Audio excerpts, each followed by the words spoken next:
है everyone, welcome back. सो जैसे कि मैंने लास्ट वीडियो में बोला कि मैं इस प्लेलिस्ट में सिलेबस वाइज कवर करूंगी, तो मैं आज सबसे पहले शुरुआत blockchain overview, what is blockchain और नीड ऑफ ब्लॉकचेन, ये पॉइंट्स कवर करना चाहूंगी। And also what are public ledgers. और at the end of the video मैं आपको 5 इंपॉर्टेंट क्वेश्चंस दूंगी, सो वीडियो को स्किप मत करना। सो ब्लॉकचेन एक कॉन्स्टेंटली ग्रोइंग लेजर है जो परमानेंटली रिकॉर्ड स्टोर करता है। ये transfer of money, property, contract को सिक्योर बनाने में यूज होता है, जिससे थर्ड पार्टी इंटरमीडिएट्स की जरूरत नहीं होती, जैसे कि बैंक या गवर्नमेंट। तो ब्लॉकचेन क्या है? जैसे कि मैंने बोला, ब्लॉकचेन एक कॉन्स्टेंटली ग्रोइंग लेजर है जो सारे ट्रांजैक्शन को सिक्योर, क्रोनोलॉजिकल और इम्यूटेबल वे में परमानेंटली रिकॉर्ड रखता है। सो इसे इजीली समझने के लिए डेफिनेशन को थोड़ा स्प्लिट करते हैं। लेजर ये एक फाइल होता है जो कॉन्स्टेंटली बढ़ता रहता है। एक रियल टाइम शॉपकीपर के एग्जाम्पल से समझते हैं। हर कस्टमर की खरीदारी के साथ लेजर तुरंत अपडेट हो जाता है, प्रोडक्ट, प्राइस और ट्रांजैक्शन टाइम को दिखाते हुए। ये लगातार बढ़ता हुआ लेजर, जो कि नेटवर्क के साथ शेयर होता है, ट्रांसपेरेंसी, सिक्योरिटी को बनाए रखता है, हमारे ट्रांजैक्शंस को रियल टाइम में ट्रैक और ट्रस्ट करने के तरीकों को भी बदल रहा है। देन परमानेंट, इसका मतलब है कि एक बार जो ट्रांजैक्शन ब्लॉकचेन में चला गया, उसे आप परमानेंटली लेजर में रख सकते हैं। सिक्योर, ब्लॉकचेन ने इंफॉर्मेशन को सिक्योर वे से रख दिया है। ये एक एडवांस क्रिप्टोग्राफी यूज करता है सो दैट इंश्योर कर सके कि इंफॉर्मेशन ब्लॉकचेन के अंदर लॉक्ड हो।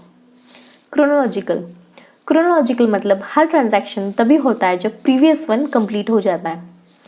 इम्यूटेबल, इसका मतलब है जब सारे ट्रांजैक्शन ब्लॉकचेन पर रिकॉर्ड हो जाते हैं, उसके बाद उसे कोई भी चेंज नहीं कर सकता। ब्लॉकचेन एक ब्लॉक के चेन जैसा होता है, जहां हर एक ब्लॉक में इंफॉर्मेशन स्टोर होता है। हर एक ब्लॉक रिसेंट ट्रांजैक्शन को रिकॉर्ड करता है और जब वो कंप्लीट होता है तो परमानेंटली ब्लॉकचेन पे स्टोर हो जाता है। जब भी एक ब्लॉक कंप्लीट होता है तो दूसरा ब्लॉक जनरेट होता है। तो अब बात करते हैं कि ब्लॉकचेन यूज कौन करता है। ब्लॉकचेन टेक्नोलॉजी को कई सारे एरियाज में इंटीग्रेट किया जा सकता है। ब्लॉकचेन का मेन यूज क्रिप्टो करेंसी के लिए डिस्ट्रीब्यूटेड लेजर के रूप में है। इसमें banking, finance, government, health care, insurance, medical and entertainment, retail जैसे कई सारी बिजनेसेस यूज के लिए काफ़ी संभावनाएं भी हैं। आप सोच रहे होंगे ब्लॉकचेन टेक्नोलॉजी की ज़रूरत क्यों है और ये इतना पॉपुलर क्यों हो रहा है। तो इसके कई सारे रीजंस है, जैसे ये टाइम सेविंग है, ट्रांजैक्शन अनचेंजेबल होते हैं, सिक्योर्ड होता है, रिलायबल है, कोलैबोरेटिव एंड डिसेंट्रलाइज्ड है। पहले एक एक पॉइंट को अच्छे से समझते हैं।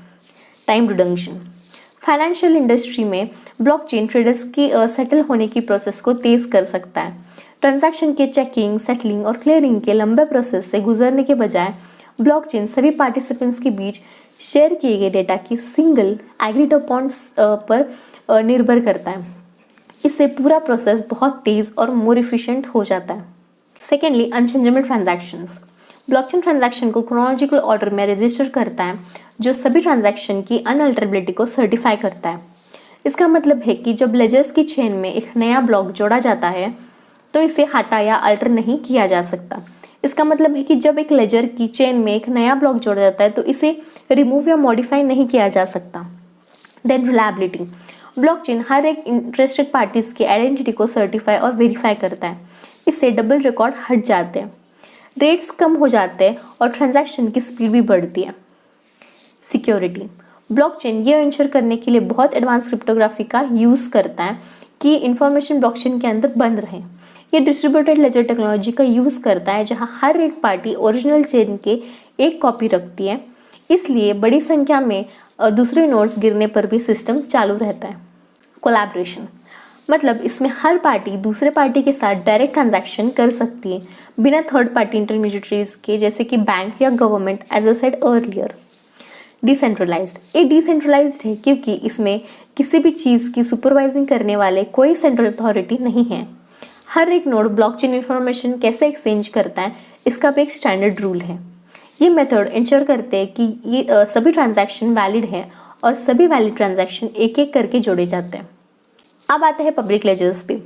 पब्लिक लेजर्स एक डिसेंट्रलाइज्ड डिजिटल डेटाबेस है जो कंप्यूटर्स के नेटवर्क में ट्रांजैक्शन को रिकॉर्ड और वेरीफाई करता है।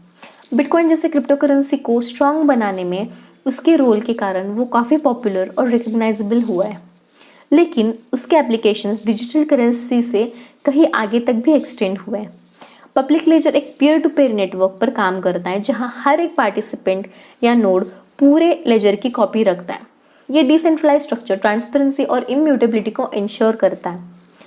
ट्रांजैक्शन को ब्लॉक में ग्रुप किया जाता है और एक बार जब ब्लॉक को कंसेंसस मैकेनिज्म जैसे कि प्रूफ ऑफ वर्क और प्रूफ ऑफ स्टेक के माध्यम से वैलिडेट किया जाता है तो इसे चेन में जोड़ा जाता है, जिससे सभी पास्ट ट्रांजैक्शन को क्रोनोलॉजिकल और अनचेंजेबल रिकॉर्ड बनाते हैं।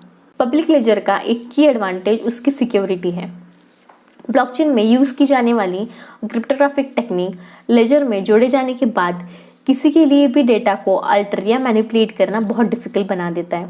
ये इम्यूटेबल लेजर को उन एप्लीकेशंस के लिए सुटेबल बनाता है जहां डेटा इंटीग्रिटी क्रूशियल है, जैसे supply chain management, health care और वोटिंग सिस्टम। पब्लिक लेजर का और एक एडवांटेज ट्रांसपेरेंसी है। सिंस कोई भी एंटायर ट्रांजैक्शन हिस्ट्री देख सकता है, इससे फ्रॉड और करप्शन का रिस्क कम हो जाता है। ये ट्रांसपेरेंसी स्पेशली फाइनेंशियल सर्विसेज में वैल्यूएबल है, जहां ये ऑडिटिंग कंपाइलेंस प्रोसेस को स्ट्रीमलाइन कर सकते हैं। पब्लिक लेजर स्मार्ट कॉन्ट्रैक्ट्स को भी पॉसिबल बनाते हैं जो कोड में डायरेक्टली लिखे गए कंडीशंस के साथ सेल्फ एग्जीक्यूटिंग कॉन्ट्रैक्ट्स होते हैं। प्रीडिफाइंड कंडीशंस पूरे होने पर ये कॉन्ट्रैक्ट ऑटोमेटिकली एग्जीक्यूट होता है।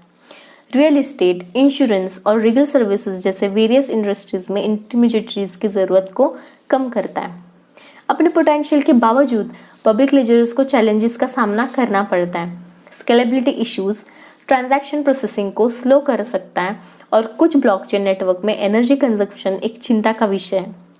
Additionally public ledger technology legal framework के साथ अलाइन हो ये इंश्योर कराने के लिए रेगुलेटरी और प्राइवेसी संबंधी कंसर्न्स का समाधान किया भी जा रहा है। पब्लिक लेजर क्रिप्टोकरेंसीज पे सारे एप्लीकेशंस के वाइड रेंज के साथ रिवोल्यूशनरी टेक्नोलॉजी है। ये ट्रांसपेरेंसी और ऑटोमेशन कैपेबिलिटीज प्रोवाइड करते हैं जो इंडस्ट्रीज और प्रोसेस को बदल सकते हैं। जैसे जैसे टेक्नोलॉजी इवॉल्व और मैच्योर होंगे, वेरियस सेक्टर्स पर इसका इम्पैक्ट बढ़ता रहेगा, जिससे डिजिटल ट्रांजैक्शंस और रिकॉर्ड कीपिंग में ट्रस्ट और इफिशिएंसी एक नई एरा की शुरुआत होगी। सो ओवरऑल ब्लॉकचेन एक सिक्योर, ट्रांसपेरेंट और डिसेंट्रलाइज लेजर के रूप में काम करता है, जो फाइनेंस से लेकर हेल्थ केयर तक वेरियस इंडस्ट्रीज को रिवोल्यूशनाइज करता है।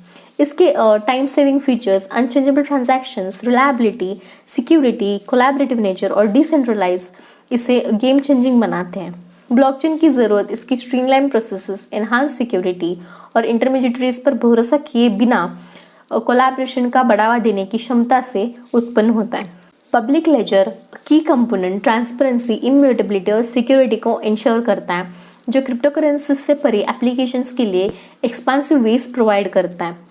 इसकी क्षमता के बावजूद स्केलेबिलिटी और रेगुलेटरी कंसर्न्स जैसे चैलेंजेस भी हैं। जैसे जैसे टेक्नोलॉजी इवॉल्व होगी, डिजिटल ट्रांजैक्शंस और रिकॉर्ड कीपिंग पर ब्लॉकचेन का इम्पैक्ट ट्रस्ट और इफिशिएंसी के एक नए ईरा का आकार देगा। So guys that's it for today. अगर आपको मेरा ये वीडियो अच्छा लगा तो लाइक करना, अपने थॉट्स कमेंट्स में बताना और ऐसे और ब्लॉकचेन रिलेटेड टॉपिक्स के लिए मेरे चैनल को सब्सक्राइब करना। Thank you.